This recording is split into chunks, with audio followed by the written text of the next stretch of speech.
an 8-sided thing coming up with 2-foot hole in the middle. Then we take the blue foam and we make 8 sides on it. Okay? We drill the holes at the same pattern we had when we were horizontal.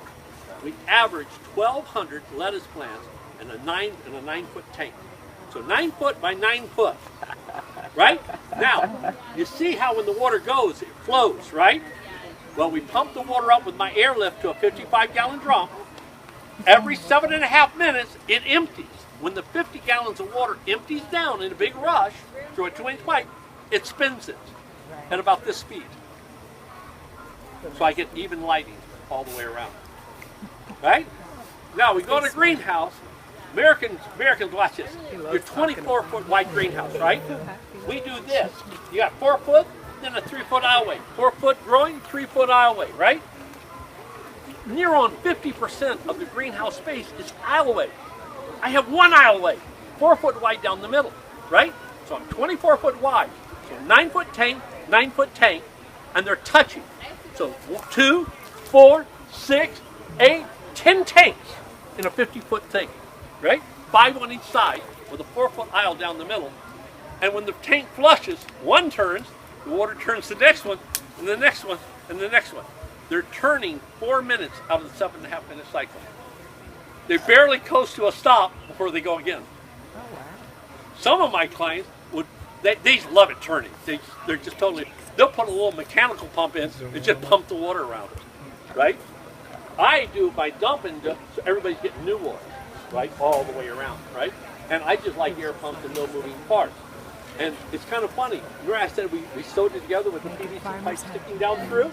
We stick it down about 8 inches.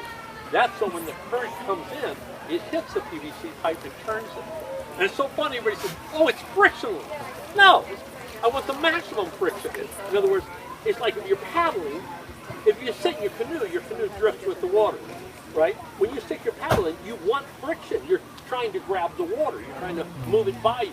So we put 2-inch PVC pipe. We heat it up and flatten it down to make it wider. In other words, so when the water comes in, it turns. There are no gears, there are no other pumps, nothing but one air pump running the whole thing. And so I spray one, then I spray the next one, then I spray the next one. Some guys go out of hell with it because they're growing marijuana and that, and they don't care about money. They'll just put an air compressor on each one. They're all running 24 hours a day inside. So all the roots are hanging on the inside. Now think about this. Over there you got fish tanks, right?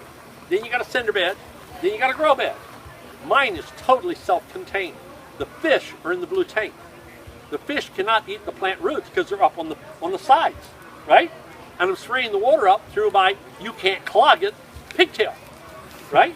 You go up on the internet, buy these pigtails all over the place, right? 1/2-inch thread, thread right in, right? And that's, take a look, take a picture of what the pump thing is, that's all it is. Got one where the pump is? You gotta head over to catch the NFU dedication. Okay, yeah. Crazy. We should go to that. Yeah. Yeah, it's a historic moment. Signing of the Declaration of Independence. Yeah. But how come we're voting? You're not allowed to vote? This is it, guys. Everyone's just expected to vote, yeah. Yeah. The spray nozzle sticks on there, right? So air comes in here, water comes in here, okay? Now picture, if this is in your grow bed, and your 55-gallon drums over here on cinder blocks, you pump the water up to it, that's your head of pressure. For every 2 feet high, you have 1 PSI over here. We found out 2 PSI of water, meaning the drum only needs to be 4 feet high. This 2-inch piece of pipe growing on the ground there, this is here, the pigtail sprayer, and it pumps 6 to 7 feet high and up to 9 feet wide. You're only 4 feet wide. Yeah, and the round one, you're 9 foot wide. 1 sprayer per tank. And I love it. The guys I buy them from, they do a great job for me. They're $18 a piece, right? And we just tell people they're $18 a piece. Oh, you think we can get something cheaper? Man, you're growing more food in less space with less energy than anybody in the world, and you want to know if you can do it for less than 18 bucks. And we actually have, Barry Howley just told me, he sent Natalie a link. He found somebody in China that make them for $3.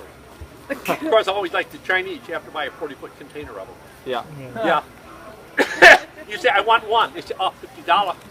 $50. Yeah. Yeah. But in other words, we bought 3D print makers so you can make your own. But quite frankly, for the diversity of it, So I you hear know, they have like it really recycled works. plastic So we crackers. went to Jamaica last March. I'm going back in 2 weeks. So What we do yeah. there, so the you're not runs, using, like, new they're plastic. A-frames, they're plastic trays sitting on the ground. They're 4 foot wide, they're 8 foot long. There's 2 sprayers in each one, okay? And they're 6 foot tall. He has 8 of them in a row, and he has 8 rows. That's 64 gardens. He has 1 air pump, and he just rotates it around. I kind of want to stop. I finally talked him into 2. Just have 2 there. When one fails, you could run on one, but have it on island. You're in Jamaica. It's a lot like being here. You can't get things instantaneous, right? And